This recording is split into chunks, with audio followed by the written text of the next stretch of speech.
Hi mga Marikoy and Parikoy, nagkaroon nga pala tayo ng grand reunion ng elementary batch 1989 to 1995 at ito na yata yung pinakamasayang reunion na aking nadaluhan sa buong buhay ko. Kasama ko lahat dito ang aking mga kaklase.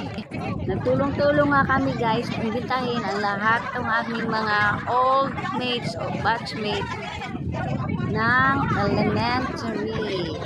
Ayan nga po, at yan nga ay nagsumikap kami na mahanap pa ang iba namin mga classmate no elementary. At syempre kasi na-miss namin ang bawat isa. Ay wala pa rin talagang pagbabago, ganun pa rin kami, makukulit pa rin kung ano ang aming ugali nung aming mga elementary. Hala, dala pa rin namin hanggang sa pagtanda namin, ganun pala yun. At syempre nga, meron tayong mga program na ginanap dito at may nagbigay rin ng mga regalo sa bawat isa. Mamaya ko na babanggitin ko sinang special person na yon na talagang todo ang suporta sa aming mga magkaklase nung elementary kami. Sobrang saya talaga ng lahat guys. At syempre dito na tuklasan din namin na yung iba halos di na namin kakilala yung mukha. Hindi namin makilala ang mukha. Dito na lang nagkakagulatan kami. Dahil nga nagkaedad na kami at tumanda na, yung iba halos hindi namin makilala ang mukha. Yung iba naman, ganun pa rin, parang walang pinag-iba ang mukha at lalo pang gumanda o gumapo. Bring and share nga pala ang aming tema dito mga Marikoys and Parikoys. At ang aming venue ay libre. Libre lahat po ng aming kaklase na galing pang Japan. Talagang umuwi lang po talaga siya dito mga Marikoys and Parikoys para makita kami lahat at magkasama-sama kami sa isang event na ito.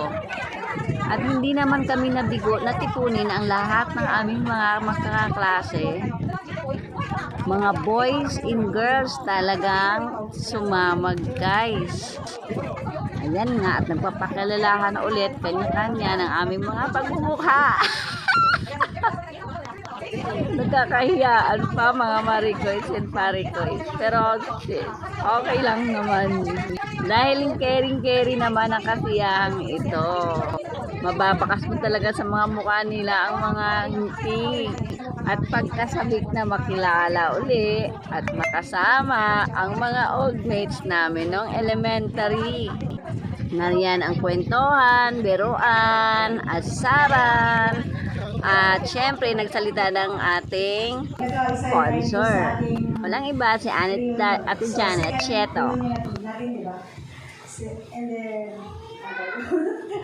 At syempre guys, kainang malupit. May cheers pa kami nalalaman. Pa-promise na kami magkikita-kita ulit after 3 years. At para din sa naging matagumpay na aming get together o reunion ng buong batch namin. Grabe guys, super saya. Nagkaroon kami ng malalim na bonding kahit sa ganitong manlang paraan at sa maikling panahon. Ayun na yan. At meron pa kami mga pakulo, mga sayawan, contest ng sayawan. At hindi ko nababanggitin kung sino pa ang nanalo. Pero ang kagandahan dito, ang lahat ay nag-enjoy at lahat nag-participate. Bawal ang KJ. Ang lahat ay panalo. At syempre guys, hindi rin pauli yung ating mga mahihinhin. Dito ay napasayaw rin. At syempre hindi tayo kasama dyan. Ang surado ay ako. Ate Janet. At ganun din si Madam Grace. Grabe guys, may mga ibubuga pa talaga at magaling pa rin sumayaw. Hanggang ngayon ang ating mga kabatch na ito. Ang cute! Ang cute! At doon na nga lang guys, nagtatapos yung ating program. At syempre guys, pasalamat din tayo sa ating sponsors na papremyo sa ating dance contest. Si Annabel Francisco.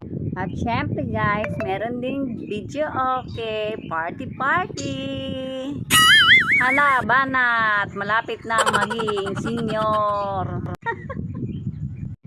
Nakipag-uya na nga Maricoys, yung Maricoys, ang karamihan. Pero kami, naiwan kami, stand out hanggang umaga. Kapi-kapi sa morning. Para bang ayaw na namin maghiwalay sa isa't isa.